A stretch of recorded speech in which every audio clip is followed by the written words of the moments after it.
Friends, welcome back to our YouTube channel. तो हमने last कल किया था वेरिएबल्स कमेंट्स के बारे में और आज हम देखेंगे डाटा टाइप्स। ये है मोस्ट इम्पोर्टेंट, यहाँ से आपके क्वेश्चन भी आते हैं। तो सबसे पहले हम देखेंगे डाटा टाइप्स होते क्या हैं। डाटा टाइप कोई भी स्पेसिफिक जो वैल्यू होती है, ये आइडेंटिफाई करता है कि किस टाइप का डाटा वैल्यूज़ हैं हमारे पास, और जो भी वेरिएबल होल्ड कर सकता है। और दूसरी बात है कि कौन से ऑपरेशंस उस डाटा वैल्यूज़ पर, जो भी वैल्यूज़ हम एंटर करेंगे वेरिएबल में, उसमें कौन कौन से हम ऑपरेशंस कर सकते हैं। तो दो चीज़ें होती है डाटा टाइप की। एक तो डाटा वैल्यूज़, कौन सी डाटा वैल्यूज़ वो होल्ड कर सकता है वेरिएबल, तो उस वेरिएबल कौन सी वैल्यूज़ आ सकती हैं, मतलब कौन कौन सी वैल्यूज़ वैलिड होंगी। दूसरा कि जो कौन कौन से ऑपरेशंस हम उस वैल्यू पर हम कर सकते हैं। जैसे कि एग्जांपल लेके हम 2 3 है, ये हमारे पास न्यूमेरिक वैल्यू है, इसी को हम बोलेंगे नंबर्स में आएगा इंटीजर्स में। तो हम यहाँ पे प्लस कर सकते हैं, माइनस कर सकते हैं, इनटू कर सकते हैं, डिवाइड कर सकते हैं। तो ये वो ऑपरेशंस हो गए जो हम इस डाटा वैल्यू पर कर सकते हैं। ठीक है। उसके बाद दूसरा आता है स्ट्रिंग्स। स्ट्रिंग्स में हम क्या कर सकते हैं, आपने एक वर्ड सुना होगा कॉनकैटिनेट। कॉनकैटिनेट का मतलब होता है ऐड करना। अगर हम जैसे हेलो वर्ल्ड होता है तो हम हेलो, और हम अगर प्लस का यूज़ करेंगे, यहाँ पर आप आगे पढ़ेंगे, और वर्ल्ड करेंगे, तो इसका जो रिज़ल्ट होगा वो हो जाएगा पूरा का पूरा हेलो वर्ल्ड। हेलो और वर्ल्ड आपस में ऐड हो जाएंगे, पूरा एक हेलो वर्ल्ड हो जाएगा बिना स्पेस के। तो ये एक ऑपरेशन है जिसको हम बोलते हैं कॉनकैटिनेट, और प्लस का साइन यूज़ होता है जो कि हम स्ट्रिंग्स पर करते हैं। तो डाटा टाइप का मतलब है, एक तो हम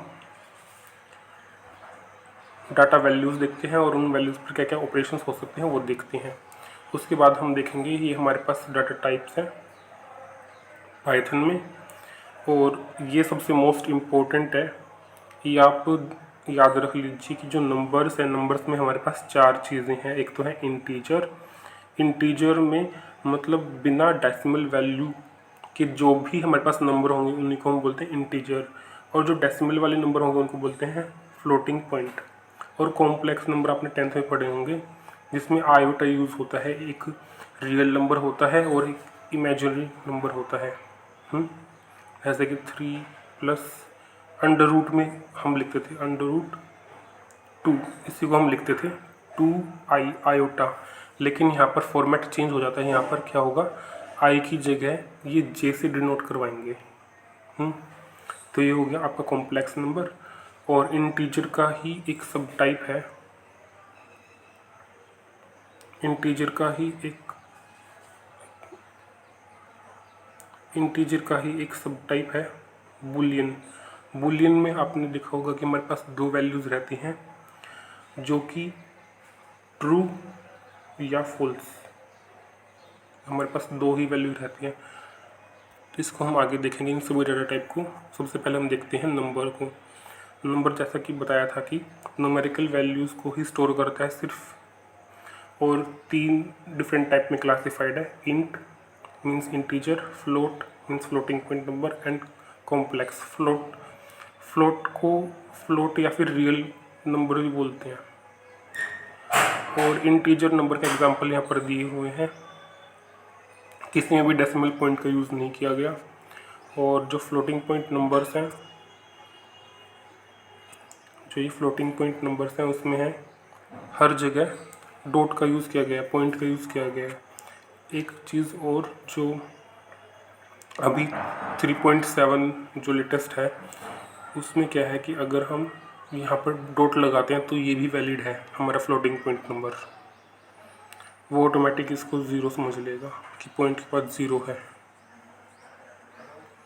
दूसरी आगे देखते हैं कि कॉम्प्लेक्स नंबर में मैंने बताया था कि यहाँ पर आयोटा की जगह जे यूज़ करते हैं। तो ये हमारा रियल नंबर है और ये हमारा इमेजिनरी नंबर है। उसके बाद Boolean data type. Boolean data type क्या है? एक इंटीजर का सब टाइप है, बताया था। और इसमें यूनिक डाटा टाइप है, दो ही कांस्टेंट होते हैं, ट्रू और फॉल्स। और जो ट्रू वैल्यू होती है वो नॉन ज़ीरो होती है। नॉन ज़ीरो का मतलब अगर -2 होगी तो वो भी क्या है? ट्रू वैल्यू होगी हमारे लिए। नॉन नल, नल नहीं होनी चाहिए, नॉन एम्प्टी, एम्प्टी नहीं होनी चाहिए। और कोई भी जो वैल्यू है जो ज़ीरो होगी वो फॉल्स होगी। आगे देखेंगे, ये एग्जांपल है। हमने लास्ट में टाइप का यूज़ किया था ये देखने के लिए कि कौन सा डाटा टाइप है वेरिएबल का, तो इन्होंने वैसे ही किया है। यहाँ पर num1 = 10 लिया है। फिर इसका टाइप देखना चाहा है, यहाँ पर इन्होंने टाइप में num1 पास किया है तो आउटपुट आया क्लास इंट, तो ये इंटीजर टाइप का है। यहाँ पर इन्होंने ये माइनस में वैल्यू ली तो ये भी इंट टाइप का है। यहाँ पर इन्होंने वैल्यू ट्रू डाल दिया है और यहाँ पर आया है बूल। बूल मीन्स बूलियन। और यहाँ पर फ्लोट डाली है, पॉइंट लगाया हुआ है। और यहाँ पर आंसर आया क्लास में फ्लोट। उसके बाद ये एक कैलकुलेशन की है। फ्लोटिंग पॉइंट एग्जैक्ट स्टोर नहीं करता, जैसे कि ये है। इसी कैलकुलेशन करने के बाद 9 इससे क्या होगा? 9.8 पहले ये वाला एग्जीक्यूट होगा, मीन्स 100 10⁻²। और एक पॉइंट से एक ज़ीरो हट जाएगा और आना चाहिए -980। लेकिन फ्लोटिंग पॉइंट का था तो आंसर फ्लोट वैल्यू में ही आएगी, जो भी आएगी। और एक सबसे बड़ी बात कि जो फ्लोटिंग पॉइंट नंबर है वो एग्जैक्ट एक्यूरेट उसको स्टोर नहीं करते। लास्ट में देखो 0 1 आया हुआ है। 0 1 मतलब कि इसमें आप कोई भी कैलकुलेशन करेंगे फ्लोटिंग पॉइंट नंबर में, जैसे कि 0.8 + 0.2 इक्वल्स टू, हम इसको 1.0 करेंगे सिंपल मैथमेटिक में। लेकिन अगर ऐसा कुछ दिया हुआ है क्वेश्चन बना करके तो ये रॉन्ग हो जाएगा, क्योंकि जो पाइथन है वो फ्लोटिंग पॉइंट नंबर को एग्जैक्टली उसी तरीके से मेंटेन करके नहीं रखता। लास्ट में देखिए कि ऐसे 0 1 है, अगर इसमें भी ऐसा ही कुछ हो तो एग्जैक्ट ये आंसर नहीं आएगा। सबसे ऐसे ही लास्ट में जा कर के कुछ वैल्यू आएगी, तो एग्जैक्ट या कैलकुलेशन नहीं हम कर सकते फ्लोटिंग पॉइंट नंबर्स पर। उसके बाद var2 में डाला हुआ है ये हमारा कॉम्प्लेक्स नंबर। मैंने बताया था आयोटा को मीन्स अंडर रूट -1 को ये जे से डिनोट करते हैं। तो यहाँ पर इसका टाइप जानना चाहे टाइप फंक्शन से तो आंसर आएगा कॉम्प्लेक्स। और जब हम इसको प्रिंट करते हैं तो यहाँ पर ये ब्रैकेट्स यूज़ करता है दोनों तरफ। अगर हमारे पास ये ये इमेजिनरी नंबर अगर नहीं होता तो हमारे पास ये ब्रैकेट्स नहीं होते। अगर हमारे पास इमेजिनरी नंबर यहाँ पर होता है तो हमारे पास ये ब्रैकेट्स ज़रूर होते हैं आउटपुट में। उसके बाद देखेंगे कि जो ऐसे हमारे पास सिंपल डाटा टाइप्स हैं उनको हम सिंगल वैल्यू को ही होल्ड करने के लिए यूज़ कर सकते हैं, लेकिन ये ज़्यादा यूज़फुल नहीं है। और जैसे हमारे पास कोई भी इंफॉर्मेशन होती है कि मंथ्स हैं, ईयर में नंबर ऑफ़ स्टूडेंट्स हैं और फ़ोन बुक है, तो इनके लिए जो डाटा टाइप हैं वो अलग से प्रोवाइड किए गए हैं, जैसे कि टप्पल, लिस्ट, डिक्शनरी एंड सेट। तो दोबारा से इधर हम आते हैं, ये सबसे मेन है। हमने अभी यहाँ तक देख लिया है, हमने नंबर्स देखे हैं पूरे के पूरे। हम फिर देखेंगे सीक्वेंसेस क्या होती है, सेट क्या होते हैं, नन और मैपिंग। मैपिंग में आपका एक ही डाटा टाइप है डिक्शनरीज। तो इस पूरे चार्ट को याद कर लीजिए।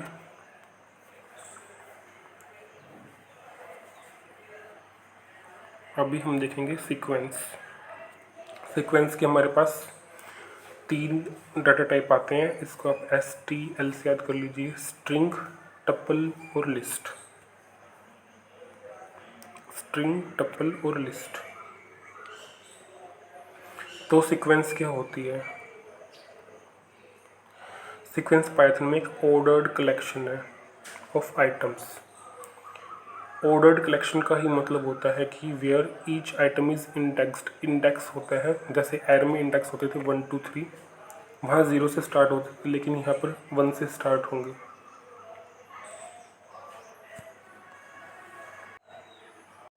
सॉरी, यहाँ पर भी जो इंडेक्स है वो 0 से ही स्टार्ट होंगे। तो जो हमने 3 टाइप ऑफ सीक्वेंस मैंने बताया था STL से, आप याद कीजिए, स्ट्रिंग, टपल, लिस्ट। और यहाँ पे छोटे छोटे इंट्रोडक्शन दिया हुआ है। स्ट्रिंग क्या है? एक ग्रुप ऑफ कैरेक्टर्स है, मैंने बताया था कोई भी कैरेक्टर टाइप का डाटा टाइप नहीं है पाइथन में, स्ट्रिंग ही है। और हम इसको सिंगल कोटेशन में या फिर डबल कोटेशन में हम क्योट करते हैं, ऐसे या फिर ऐसे। यहाँ पर अपनी वैल्यू लिखी जाती है, और ये सिर्फ जो क्वाटेशन है वो सिर्फ ये बता रहा है कि जो डाटा वैल्यू है ये यहाँ से स्टार्ट हो रही है और यहाँ एंड हो रही है। और जो स्ट्रिंग है, स्ट्रिंग में अल्फ़ाबेट आ सकते हैं, डिजिट आ सकते हैं, कोई भी स्पेशल कैरेक्टर्स आ सकते हैं, इंक्लूडिंग स्पेसिस। और जैसे कि एग्जांपल है हेलो, या फिर डबल क्योट्स में ये हेलो। और जैसे कि बताते हैं क्योट्स जो है पार्ट नहीं है स्ट्रिंग का, वो सिर्फ बिगिनिंग और एंड को बताते हैं। जैसे कि हमने यहाँ पर ये हेलो फ्रेंड डाला हुआ है, अगर हम इसमें 4 5 2 डालते हैं डबल कोट्स में, तो इसका मतलब है कि ये स्ट्रिंग टाइप का ही है। जो क्योट्स आपको बताएंगे इसका मतलब है कि स्ट्रिंग टाइप का ही है। इस पर हम कोई भी न्यूमेरिकल ऑपरेशंस नहीं कर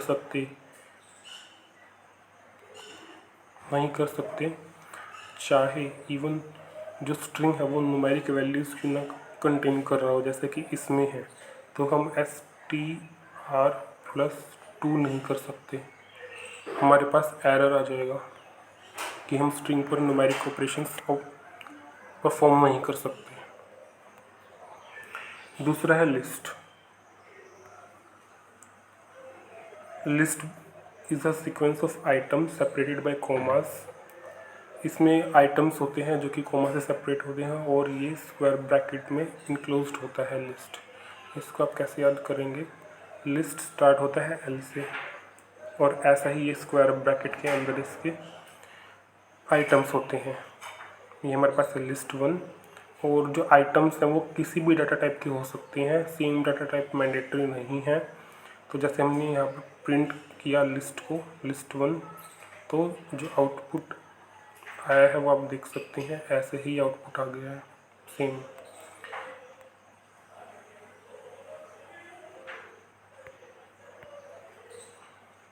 उसके बाद हम देखेंगे टपल्स। टपल क्या होता है? लिस्ट की तरह ही होता है। Tuple is a sequence of items separated by commas and enclosed in parenthesis. यहाँ पर ऐसे ब्रैकेट का यूज़ होता है, और जैसे लिस्ट में स्क्वायर ब्रैकेट्स होते थे, लेकिन एक यहाँ पर मेजर डिफरेंस है लिस्ट और टपल में, कि टपल का जो हम क्रिएट कर देते हैं तो इसकी वैल्यूज़ को हम चेंज नहीं कर सकते। We can not change the tuple, हम टपल को चेंज नहीं कर सकते। तो ऐसे डाटा टाइप आएंगे, उनको बांटा गया है, क्लासीफाई किया गया है, म्यूटेबल और इम्यूटेबल। तो उसको भी हम आगे देखेंगे। तो लिस्ट और टपल में यही डिफरेंस है। याद करने के लिए टपल को आप कर दीजिए कपल, और जो कपल होगा उसमें से आप इस सी को ले लीजिए टपल में, ऐसे ही इस सी से स्टार्ट होता है इन ब्रैकेट से। तो याद करने के लिए ये तरीका अपना सकते हैं। और उसके बाद ये एग्जांपल है टपल। यहाँ पर सिर्फ हमने ऐसे ब्रैकेट्स का ही यूज़ कर दिया है, और ये हमारा टपल बन जाता है। हमने टपल को प्रिंट करा लिया है, और ये आउटपुट है। उसके बाद नेक्स्ट सीक्वेंस आता है सेट। सेट एक अनऑर्डर्ड कलेक्शन है। अनऑर्डर्ड का मतलब है कि यहाँ पर आपका इंडेक्स नहीं होगा वैल्यूज़ के साथ। तो जो सेट होता है वो कलेक्शन ऑफ आइटम्स है सेपरेटेड बाय कोमास। कोमा से ही सेपरेट होता है। तीनों में एक ही चीज़ कॉमन है कि तीनों के तीनों कोमा से सेपरेट होंगे इनके आइटम्स। और जो आइटम्स है वो इसमें ऐसे कर्ली ब्रैकेट्स होते हैं, इसको यूज़ करेंगे सेट में। A set is similar to a list. List की तरह ही सिमिलर है ये भी, लेकिन इसमें क्या हो सकता है, इसमें जो डुप्लीकेट एंट्रीज होती है ना वो नहीं आएंगी। तो ये याद रखना है। उसके बाद है, एक बार क्रिएट करने के बाद जो सेट है उसको चेंज किया जा सकता है लिस्ट की तरह। तो सिर्फ जो टपल है इन तीनों में से उसको हम चेंज नहीं कर सकते। हम लिस्ट को भी चेंज कर सकते हैं, सेट के एलिमेंट्स को चेंज नहीं कर सकते। जो ये एलिमेंट्स हैं हम इनको चेंज नहीं कर सकते, ये जैसे लिखेगी लिखेगी। लेकिन हम इस सेट में चेंजेस कर सकते हैं। हम एक नया एलिमेंट जोड़ सकते हैं, लेकिन हम जो आइटम इसमें लिख दिया हम उसको अपडेट नहीं कर सकते।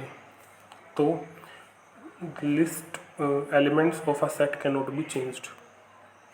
उसके बाद हम देखेंगे कि हमने एक सेट को क्रिएट किया है, करली ब्रैकेट्स लगा दिए हैं, सारा सब कुछ सेम है। जब हमने इसकी टाइप को देखा तो यहाँ पे सेट आया हुआ है, और जब हमने इसको प्रिंट कराया तो ये वैल्यूज़ है। उसके बाद हम देखेंगे यहाँ पर जो वैल्यूज़ थी वो सारी की सारी डिफरेंट थी। हम सेम वैल्यू भी देखते हैं, यहाँ पर 1 और 1 रिपीट हो रहा है, लेकिन जब हम इसको प्रिंट कराया तो सिर्फ एक ही बार 1 आया है। इसका मतलब है कि ये डुप्लीकेट एंट्रीज़ क्रिएट नहीं करता है। हम नहीं कर सकते इसमें डुप्लीकेट एंट्रीज़। उसके बाद है नन डाटा टाइप। जो नन डाटा टाइप है हम एक बार दोबारा से देखेंगे चार्ट में। हमने सीक्वेंस जो है वो देख ली है, हमने सेट भी देख लिया है। उसके बाद जो नन है हम नन देखेंगे।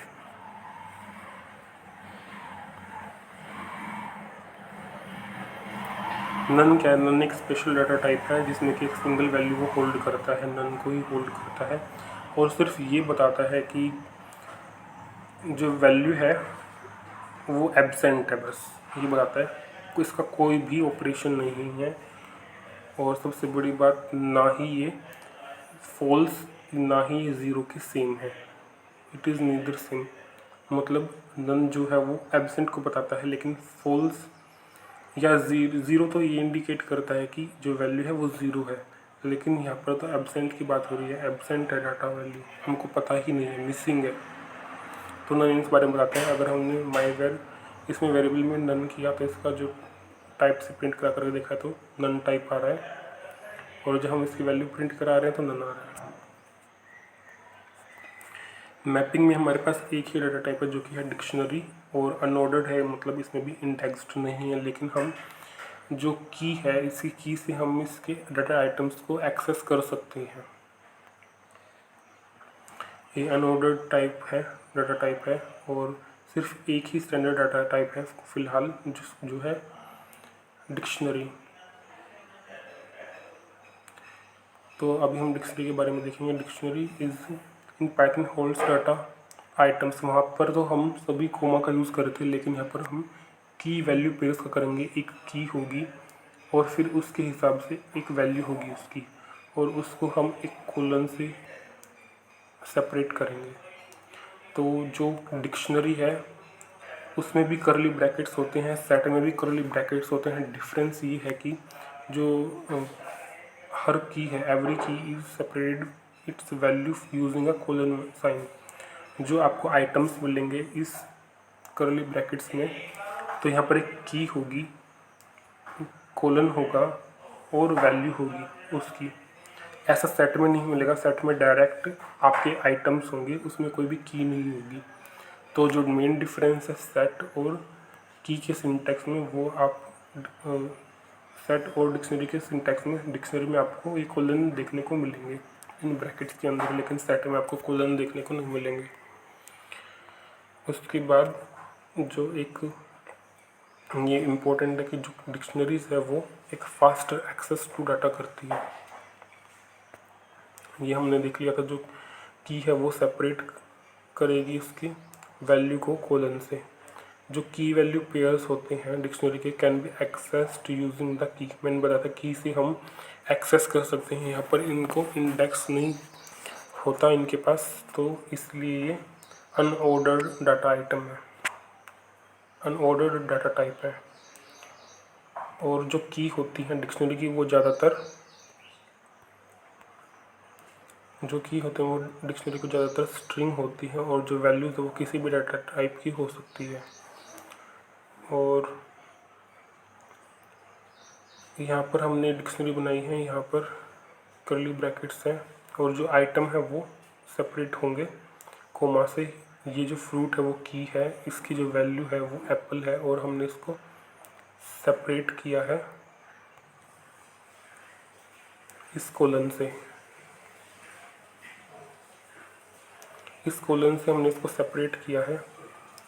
ये ब्रैकेट है, यहाँ पर ये जो डाटा आइटम है वो कोमा से सेपरेट किए गए हैं, और ये की है, ये वैल्यू है, और इन दोनों को सेपरेट किया गया है इस कोलन से। और यहाँ पर जो की और वैल्यू है दोनों ही इन्होंने स्ट्रिंग लिए हुए हैं, तो इन्होंने कोलन का यूज़ किया गया है। और आप यहाँ देखें तो प्राइस ये स्ट्रिंग है, लेकिन इसकी वैल्यू 120 है। तो डाटा टाइप कुछ भी हो सकता है इसकी वैल्यू में, लेकिन जो हम की यूज़ करते हैं वो ज़्यादातर स्ट्रिंग को ही यूज़ करते हैं। जब हम अभी हमने इसको प्रिंट करा डिक्शनरी को, तो ये जो